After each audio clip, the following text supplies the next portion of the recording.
Please leave a message after the. Now, Simon Rad is the official Batman fanboy, so we're going to come to him last. Oh, really? Am I? You are. We're going to come to you last. Stanley.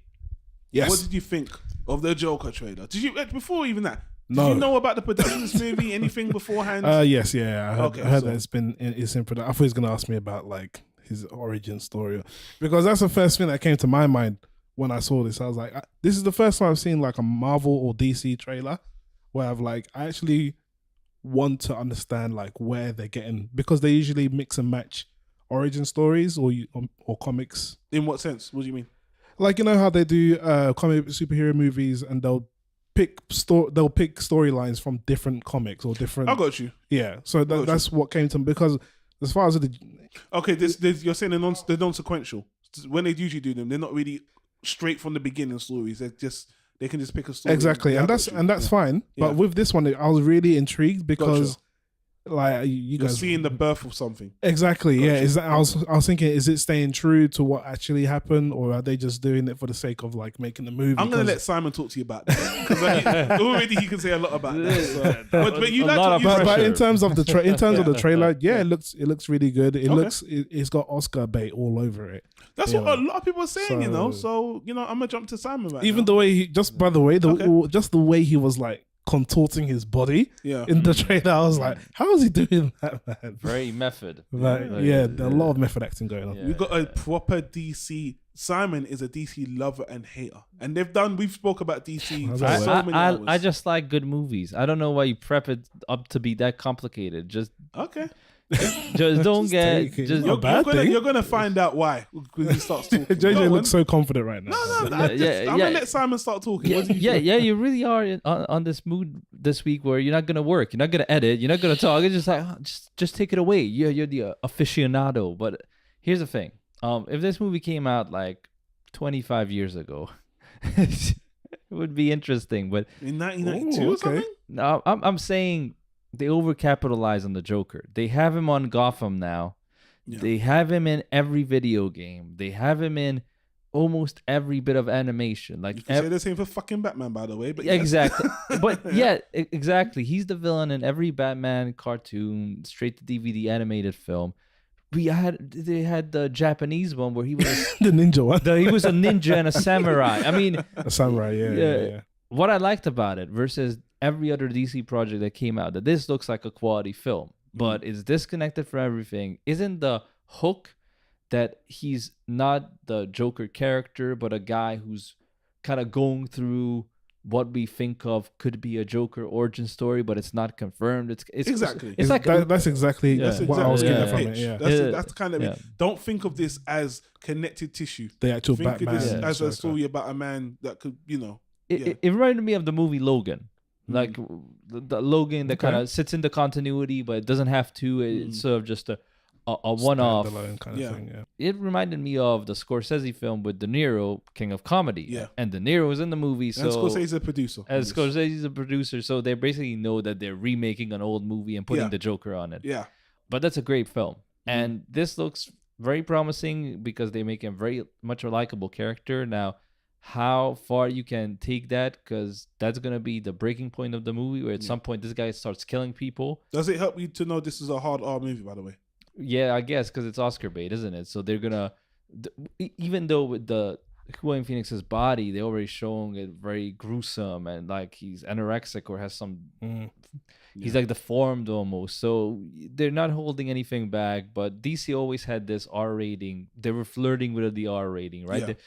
When this movie got greenlit, they were still like, oh, we're the serious company. We're not gonna do these comedies like Marvel. That's after they went back and they re-released Batman vs Superman and Suicide Squad with Yeah, R's, and they yeah. put in blood. They just made it more violent, And Killing Joke, same thing. The animated movie, they made it R as well with the blood in that. So I mean, my question to you guys is, yeah, do we need a dedicated movie to somebody who works best as a villain? And in a movie, I mean, you could say that, okay, he always takes the spotlight in a Batman movie away from Batman, but that's the whole point of the character. the Joker, I think, is a very interesting character, and the thing as soon as I saw it, I said, you know what? All that stuff about Jack Nicholson's the best, or I can't remember the Heath Dark Knight. Ledger. Heath Ledger's the best, and all this. I think the comparison can stop after Tattoo Gangster Joker came Florida along. Joker, Florida Joker came along. budget Joker. It kind of broke the kind of expectation. And after I see this, I think the Joker is a very interpretive character. In the comics right now, they have this theory about there's 3 Jokers, and it kind of highlights the best eras of the Joker. The one in the beginning one, the Heath Ledger one, and the comics one. And I feel like DC are being a lot more creative. Look, I told you, Simon, the trailer looks good to me. I can't stand Batman. I'm sick of the mythos. They do the same thing over and over again. And usually, the thing with the Joker, he's so ambiguous anyway. I don't mind them doing this because seeing a story about a character called the Joker, again, don't know if it's him. I don't give a fuck about continuity. I don't really think it exists because people say this is canon. This is canon. They keep on changing it. They can change it at a whim. Canon is when the company decides it's canon. That's the bottom line. So if you go with that theory going in, canon's pointless, right? So when I see this movie, as you said in the very beginning, it's just a good movie. It could just be a good movie. Joaquin Phoenix is a phenomenal actor. He's done some of my favorite movies. And he said himself, I don't give a fuck about superhero movies or horror movies at all. They hired the right guy then for that. And he just said, the Joker is a good character to me. Yeah. I don't want to do anything to touch anything like this. It's not about the money. I just want something. That's a bit of a cheat though, because he's a good character because of what actors did with it, who took it seriously in its own context. Well, that's not a cheat. He saw the vision and he saw that I want to add to that. So I don't think that's cheating per se. But here's the thing, like the reason why the Tim Burton movie worked, like Tim Burton always says in every single interview that he needed to get Jack Nicholson first to give the project credibility. Okay. So Jack Nicholson had the vision and was like, we can take this further. But that's all in the context of we're making a Batman film and we need to have a villain who's entertaining, who's threatening, who adds that credibility. Again, when Christopher Nolan was like, I'm going to make a grounded movie that's realistic, Heath Ledger came in and said, I'm going to sell you on the Joker without having to fall into a pool of acid and do all the elaborate stuff. I'm just going to have a scar and wear makeup. And he sold everybody on it. Like people want that Joker to be like the main version of the Joker from that point on.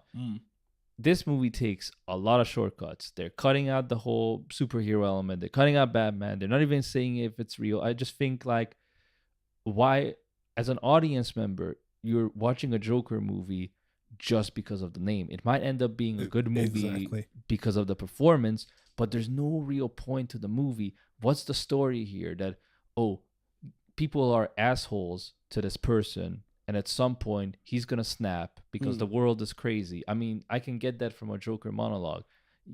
It's like it's very conflicting because it looks like a decent film. Like it looks like directing or the direction is good, cinematography is good. I like the music in the trailer. You mentioned great casting, but the story is just like, here's what the Joker could look like in a movie that would be about him, or maybe not, or maybe yes, but it's still good and you still watch it, but it might get a sequel, but we don't want to make a sequel. And I'm like, why is so much red tape about a film? If it was just a non-connected, non-franchise movie, it would just have a message, a story, a couple of opinions, and then a connective tissue that tells the narrative.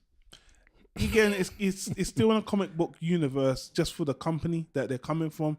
So the trappings you mentioned, it's just going to be there inherently. Again, the movie could have been not called Joker. It could have been a movie about a demented comedian.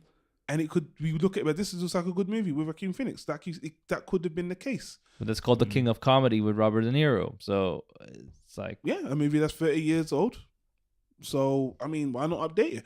So, look, I think it looks like a very good movie. And like you said, whether it has a Joker name on it or not, it doesn't make a difference that much. And it isn't connected to Batman. So it is feel like, even if this movie is great, you're going to feel like, wow, I wish I could see this guy go up against Batman. That's a missed opportunity. That's not going to happen. It's not. Yeah, but I think you're making a lot of good points, guys, because I think a lot of people, there is a lot of buzz and excitement about it. But I think when trailer 2 comes out, trailer 3 comes out, you're going to see it start to die down when people start to realize, actually, this hasn't got anything to do with Batman. There's not going to be any explosions.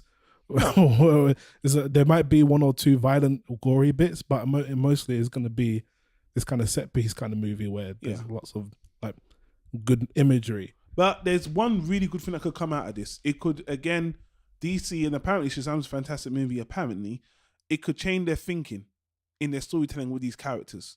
So, you know, I know Gotham was good for season 1. I was surprised because just the concept was ridiculous to me. But when I watched it, it was very grounded, just like this.